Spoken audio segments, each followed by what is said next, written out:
I just did my whole, you came after it was over, but I'm sorry. that's okay. I want everybody's email address. I can send you a copy. I've got several things.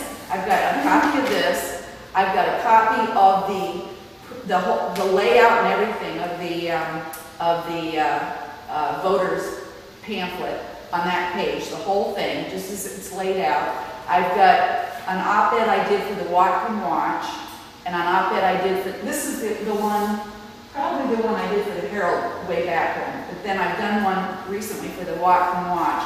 And they're all similar, but they all have little different nuances. And the bottom line for me is, do you want more direct access or not? Period. I don't, you know, we can argue all we want about what's better, what's worse. Those are subjective words. But more, I can show you more. More is 7 people. You have direct access through your vote. Less is 3 people. That's just math. So, to me, that is really the issue. Barbara, I think you're the perfect person to take this on because you have, you know, you have to support both sides of the political spectrum, right? So you're the perfect person to take this on, and I sure want to thank you for it. Yeah. Well, thank you. That's what I said before you got here, is that I have no, you know, special interest dog in this fight at all because I was just elected district only, and no one even ran against me. So, you know, and the other thing is, Ward named me Roadkill, Ward Nelson on the council, about 7 or 8 years ago. And he was frustrated with me at the time. And now he calls me Roadkill in a much more affectionate way. And I remind him that he's turning into Roadkill too. And he goes, yeah, maybe you're right.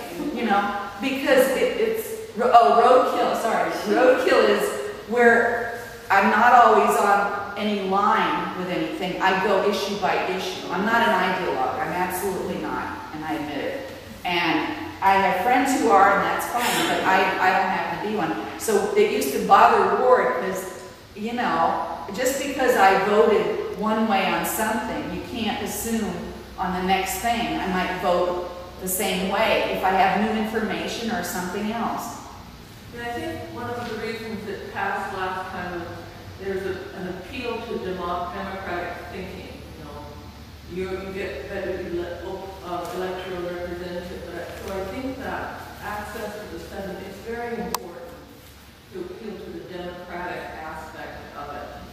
Yeah. I mean, I think that's really, really good. I just want to make sure everybody knows that on the charter review that under which it was decided to put this on the ballot, it was one of the Democratic people that was a swing vote. It was the Democrats to put it on the ballot, yeah. Yeah, it was a swing vote. And I believe he did sort of succumb to that idea of let the people vote on it. Yeah. And unfortunately, sometimes it's more important for the people to. Well, I'm all for letting the people vote for stuff if they have all the information